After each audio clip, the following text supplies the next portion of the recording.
अभी हाल ही में एक बहुत ही महत्वपूर्ण घटनाक्रम सामने आया है और जिसमें सऊदी अरब और ईरान जो दशकों से कट्टर दुश्मन थे उनके बीच शांति समझौता संपन्न हुआ है और यह समझौता चीन की मध्यस्थता में हुआ है। भू राजनीतिक दृष्टिकोण से इस घटनाक्रम को काफ़ी महत्वपूर्ण माना जा रहा है। ये सऊदी अरब और ईरान कट्टर दुश्मन थे। थोड़ी सी पृष्ठभूमि समझते हैं हम क्यों ये दुश्मन थे। सऊदी अरब सुन्नी बहुल देश और ईरान शिया बहुल देश है और शिया और सुन्नी इस्लाम धर्म की ही दो शाखाएं हैं, लेकिन दोनों में धार्मिक वैचारिक मतभेद है। इस वैचारिक मतभेद को लेकर तनाव तो था ही दोनों में, लेकिन 1979 में जब ईरान में 1900 पृष्ठभूमि में थोड़ा समझते हैं दोनों में किस तरह की दुश्मनी थी। 1979 में ईरान में धार्मिक क्रांति हुई, इस्लामिक क्रांति जिसको कहते हैं। तब ईरान ने मुस्लिम वर्ल्ड से ये अनुरोध किया कि सभी मुस्लिम देश अपने यहाँ राजशाही को हटाकर, शाही घराने को हटाकर धर्म का शासन स्थापित करें। इससे सऊदी अरब और ईरान के बीच तनाव बढ़ा और 1981 में इराक ने 1979 में ईरान में इस्लामिक क्रांति हुई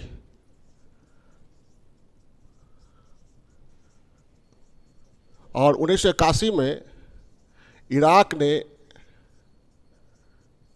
ईरान पर हमला किया। सऊदी अरब ने इराक का समर्थन किया, इससे भी तनाव की स्थिति उत्पन्न हुई।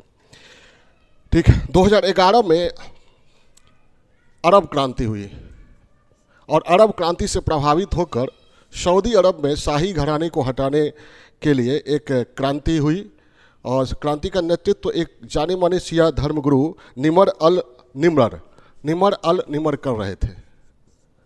निमर कर रहे थे जिनको 2016 में इनके 47 अनुयायियों के साथ आतंकवादी करार देते हुए मृत्यु दंड दे दिया, जिससे चूँकि ये शिया धर्मगुरु थे और ईरान शिया बहुल देश, तो ईरान और सऊदी अरब में काफ़ी तनाव की स्थिति उत्पन्न हो गई। 2016 में ये हुआ। इसी बीच ईरान ने अपना परमाणु कार्यक्रम आरंभ किया और इसके विरोध में अमेरिका ने ईरान पर प्रतिबंध लगाया, जिस प्रतिबंध का 2018 में ईरान पर जब अमेरिका ने प्रतिबंध लगाया तो उसका भी सऊदी अरब ने समर्थन किया। इससे तनाव और भी बढ़ा और फिलहाल लीबिया, लेबनान, यमन, सीरिया में सऊदी अरब और ईरान दोनों उलझे हुए हैं। जैसे सीरिया में राष्ट्रपति बशर अल असद का ईरान समर्थन करता है, तो राष्ट्रपति के विद्रोही गुट का समर्थन सऊदी अरब करते हैं। इसी तरह यमन में, लेबनान में, लीबिया में भी ये दोनों उलझे हुए हैं और इन दोनों की जो द्विपक्षीय समस्या है वो धीरे धीरे वैश्विक समस्या में तब्दील होने लगती है, क्योंकि इसमें रूस, चीन, तुर्की, अमेरिका, इजराइल भी आ जाते हैं कभी कभी। तो ये इसकी पृष्ठभूमि थी। इन दोनों में कट्टर दुश्मनी चल रही थी और इनकी दुश्मनी जो है, द्विपक्षीय दुश्मनी, धीरे धीरे कभी कभी लगता था कि वैश्विक समस्या बन जाएगी। इससे क्षेत्र की अस्थिरता, अरब की अस्थिरता, पश्चिम एशिया की अस्थिरता, मध्य पूर्व की अस्थिरता प्रभावित होती थी। तो इसलिए इन दोनों के बीच जो समझौता हुआ है 10 मार्च 2023 को समझौता हुआ है। सऊदी अरब और ईरान, 10 मार्च 2023 को सऊदी अरब और ईरान के बीच चीन की मध्यस्थता में जो समझौता हुआ है वह काफ़ी महत्वपूर्ण माना जा रहा है। पृष्ठभूमि आप समझ ही गए। अब इसमें समझौता में क्या हुआ है? समझौता में ये हुआ है कि दोनों 2016 में जब शिया धर्मगुरु को फांसी दी गई थी सऊदी अरब में, तो ईरान ने सऊदी अरब से राजनयिक संबंध खत्म कर लिया था। ये 7 वर्षों से दोनों में कोई राजनयिक संबंध नहीं था। अब जो समझौता हुआ है तो दोनों ने एक दूसरे से राजनयिक संबंध बहाल करने पर सहमति जताई है। दोनों ने एक दूसरे की संप्रभुता का सम्मान करने पर सहमति जताई है और दोनों ने आंतरिक मामलों में, एक दूसरे के आंतरिक मामलों में हस्तक्षेप न करने पर सहमति जताई है। यह महत्वपूर्ण है पश्चिम एशिया की भू राजनीति के लिए काफ़ी महत्वपूर्ण है। और कह सकते हैं चूँकि ये इन दोनों के बीच जो समस्या होती थी धीरे धीरे वैश्विक समस्या में बदलने लगती थी। तो कह सकते हैं ये पूरे विश्व के लिए बहुत ही महत्वपूर्ण है। विश्व पर इसका क्या असर पड़ेगा, दुनिया पर।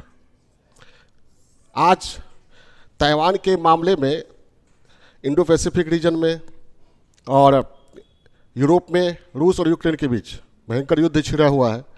तो ऐसे में हम देखते हैं कि दुनिया को आज शांति की बहुत ज़रूरत है। तो कहीं भी दो दुश्मन देशों के बीच शांति समझौता होता है तो ये वैश्विक परिवेश पर इसका पॉजिटिव सकारात्मक असर पड़ेगा। खास करके खाड़ी देश कई मामलों में ऊर्जा सुरक्षा या और भी मामलों में बहुत ही महत्वपूर्ण है। तो विश्व पर सकारात्मक असर पड़ेगा, वैश्विक शांति परिदृश्य मजबूत होगा, विश्व में सहयोगात्मक वातावरण बनेंगे।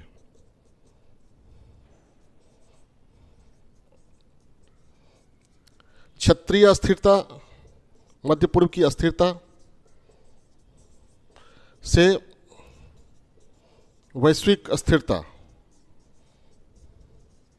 को बल मिलेगा। तो माना जाना चाहिए कि विश्व पर यह इसका पॉजिटिव असर पड़ेगा। उसके बाद हम देखते हैं, हम आते हैं अपने भारत पर क्या असर पड़ेगा इसका।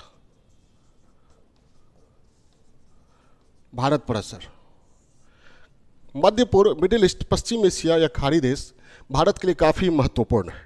अगर वहाँ अस्थिरता रहती है, अगर वहाँ अस्थिरता रहती है तो भारत के लिए जो भी वहाँ से लाभ मिलते हैं उन लाभों की निरंतरता बनी रहेगी। अब भारत को मध्य पूर्व से क्या क्या लाभ मिलता है, तो लगभग 90 लाख कामगार मध्य पूर्व में रहते हैं, भारतीय कामगार।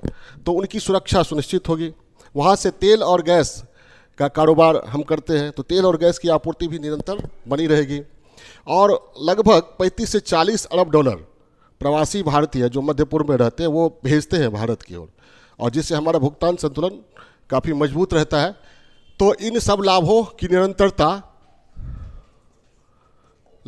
निरंतरता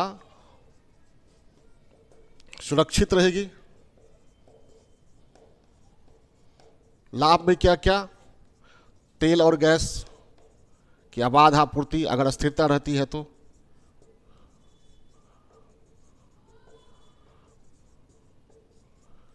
भारतीय कामगारों की सुरक्षा, अगर वहाँ युद्ध छिड़ते हैं, अशांति होती है तो कामगार भी असुरक्षित हो जाते हैं। बराबर न्यूज में आता है कि भारतीय कामगार फंसे हुए हैं, कामगार सुरक्षित रहेंगे।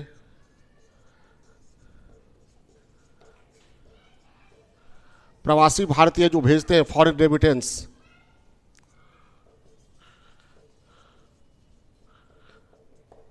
उसकी निरंतरता बनी रहेगी। और भी जो हमारे हित है, हमारा बाजार भी है, कृषि बाजार, सऊदीया, ईरान, मध्य पूर्व, वो हमारा सुरक्षित रहेगा।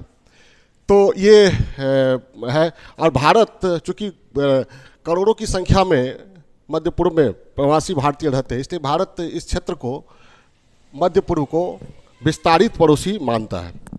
दूसरी बात, एक महत्वपूर्ण बात ये थी कि सऊदी अरब और ईरान दोनों से हमारी दोस्ती है। दोनों, सऊदी अरब आज सबसे ज़्यादा हम तेल इराक से मंगाते हैं, वैसे फ़िलहाल सबसे ज़्यादा रूस से मंगा रहे हैं, लेकिन सामान्यतः सबसे ज़्यादा इराक से मंगाते थे, तेल आयात करते थे। उसके बाद सऊदी अरब का स्थान था।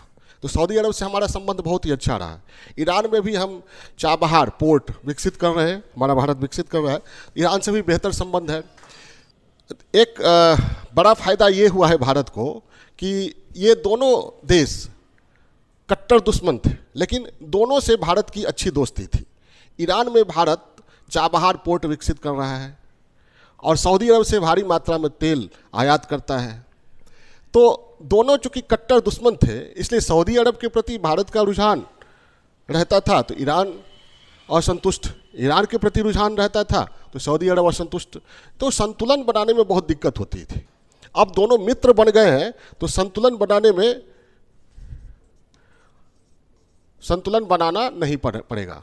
पहले एक चुनौती, संतुलन बनाना नहीं पड़ेगा। पहले यह चुनौती होती थी भारत के लिए, वह चुनौती अब नहीं होगी। भारत के लिए चिंता का विषय क्या है? भारत के लिए चिंता का विषय चीन के प्रभाव का विस्तार। चीन जब भी सशक्त हुआ है तो आक्रामक हुआ है और चीन ने भारत को ठेस पहुंचाया है, ये जग जाहिर है। तो चीन के प्रभाव का पश्चिम एशिया में विस्तार, ऐसे भी चीन बेल्ट एंड रोड इनिशिएटिव के BRI प्रोजेक्ट के माध्यम से पूरी दुनिया में विस्तार अपना कर रहा है अपने प्रभाव का, और अमेरिका का विकल्प बनने का प्रयास कर रहा है। तो चीन अगर सशक्त होता है पश्चिम एशिया में तो भारत के लिए यह चिंता का विषय होगा, और चीन अगर वहाँ अपनी उपस्थिति बढ़ाता है तो फिर ऊर्जा के क्षेत्र में भारत के लिए प्रतियोगिता बढ़ सकती है।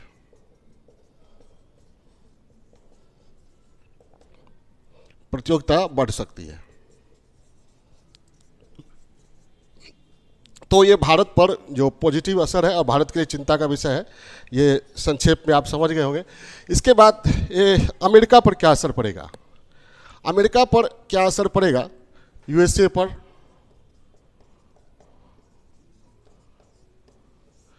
चीन और USA में ताइवान को लेकर दुश्मनी चल रही है और चीन USA का विकल्प बनना चाहता है, तो चीन का उभार USA को जाहिर है असहज कर सकता है।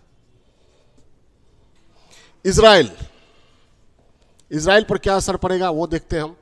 इजराइल ने अब्राहम अकॉर्ड के द्वारा कई अरब देशों को अपनी ओर आकर्षित किया था।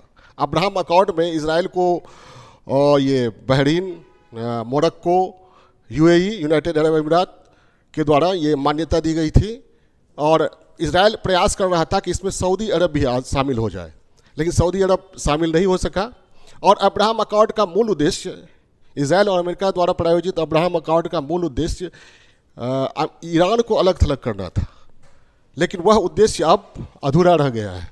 तो इजराइल भी असहज हो सकता है, क्योंकि ईरान को अलग थलग करने का उद्देश्य उसका पूरा होता अब नहीं दिख रहा है। ये इजराइल पर इसका असर पड़ है। तो आपने देखा कि ये सऊदी अरब और ईरान के बीच जो समझौता हुआ, ये दो कट्टर दुश्मनों के बीच, ये कई मायने में महत्वपूर्ण है। भारत पर भी इसका पड़ेगा असर, पॉजिटिव भी, और भारत के लिए चिंता का विषय भी है। पूरी दुनिया पर पॉजिटिव असर ही पड़ना चाहिए। USA को यह असहज कर सकता है, संयुक्त राज्य अमेरिका को, इजराइल को भी यह असहज कर सकता है। इसी तरह हम फिर बर्निंग इशू, जो भी महत्वपूर्ण इशू है, उन पर हम बात करते रहेंगे, आते रहेंगे आपके सामने वीडियो लेकर के। ओके।